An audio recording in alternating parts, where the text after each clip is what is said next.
welcome to all the educators of the Greater Toronto area.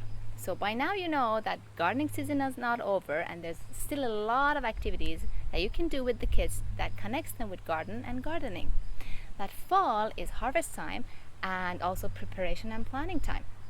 For example, in my previous video I told you about a soil improving activity that costs you $0. You can do it with the kids and it's a lot of fun and it's easy to do. And when do you do it?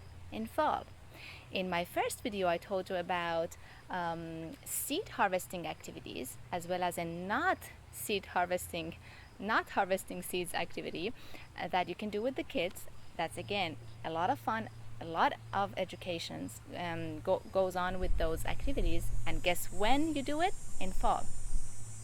If you haven't watched those videos, look up here, there's links to them. So you can go and watch the first video and the second video, and there's a link to come back to this video, so don't worry, you will not lose this video.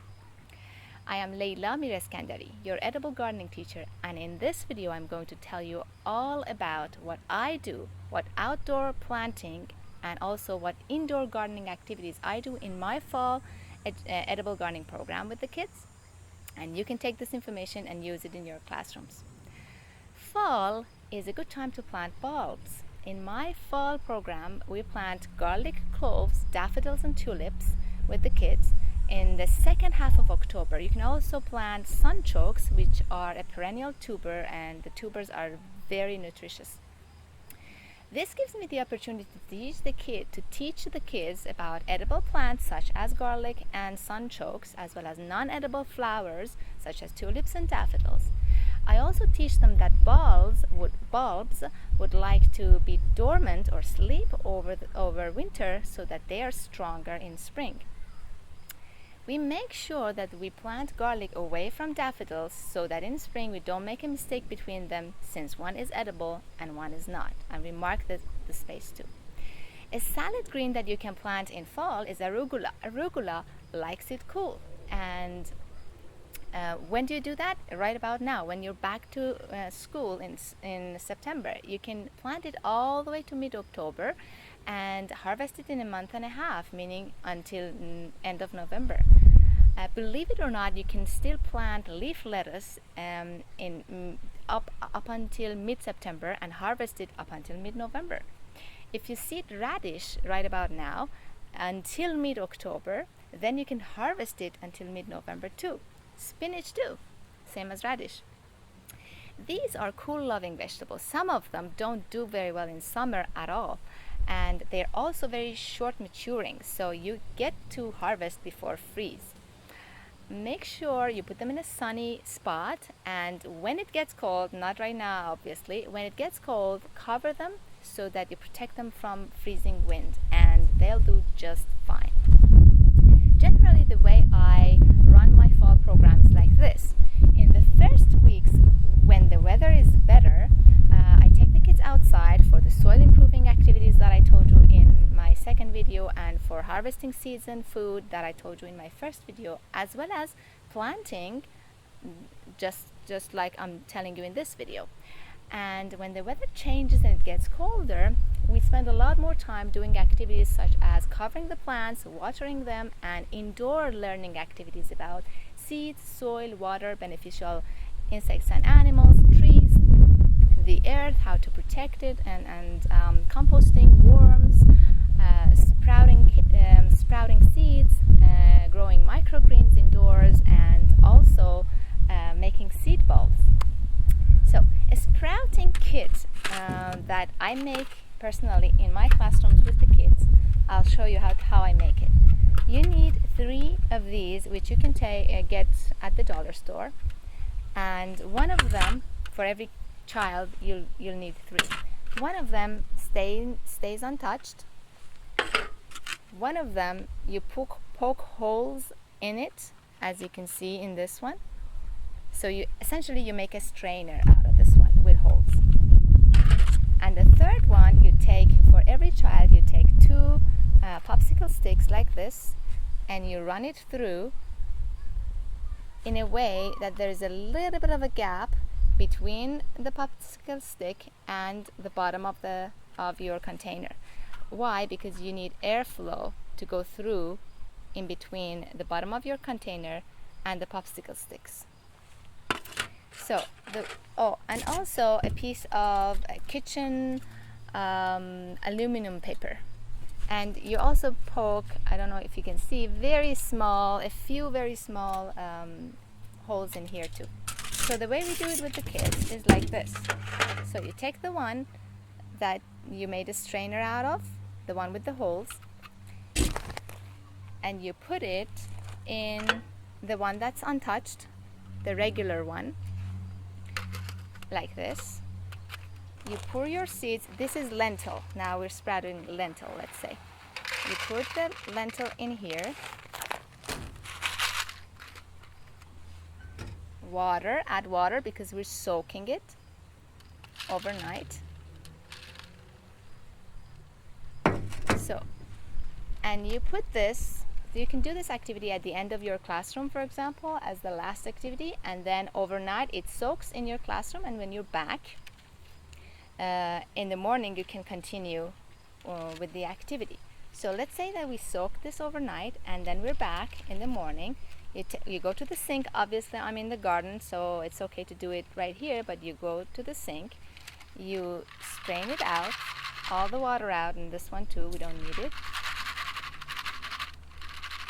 Then you take the one with the popsicle sticks and you put this right here on top of this one. As you can see, this will not sit all the way through because of the popsicle sticks creating this space in between them.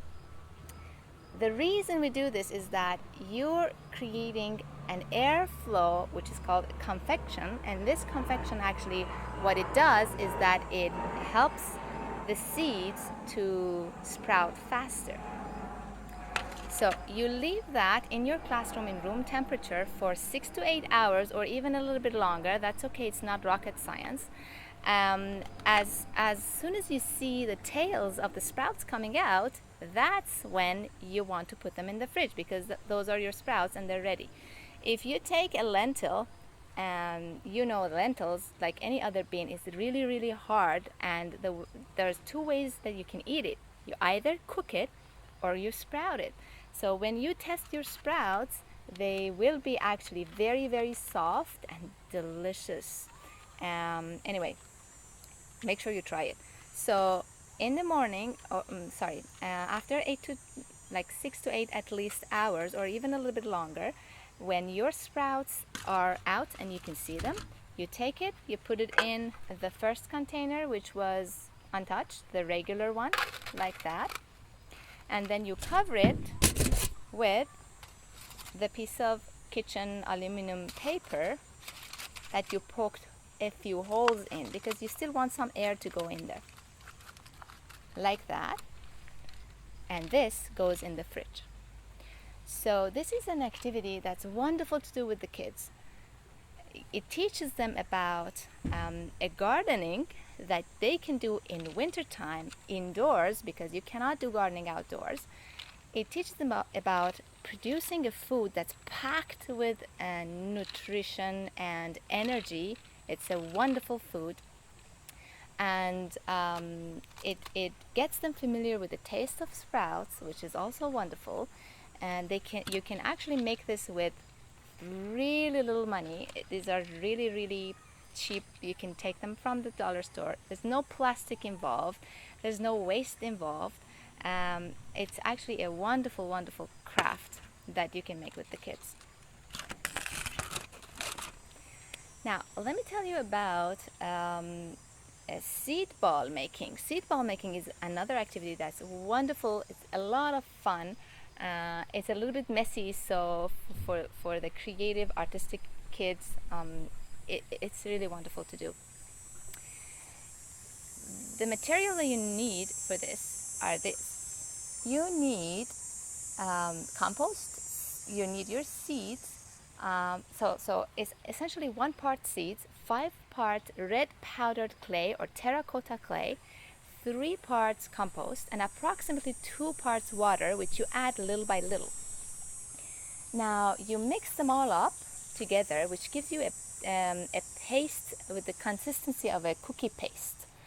Then the kids will take pieces of this, small pieces, and roll it in between their palms until it's shaped like a ball. And you leave it to dry, and you can store it for spring, or you can even spread it in winter. What happens is that the balls actually store the seeds away, protect them away from insects and birds and erosion. When it rains in spring, the clay absorbs the water and keeps it in, even if it doesn't rain again. There's enough water for the seeds to sprout. As soon as they sprout, they have immediate access to compost, and that gives them enough food until they actually sprout roots and stem, and they're strong and they can go on their own. Okay, and that's it. I hope you found all of these 3 videos informational and helpful, and I hope that you got inspired to bring some fall gardening into your classrooms and your curriculum. You will soon receive information about my fall program and how you can bring my help into your school in fall. Until next time, cheers and peace.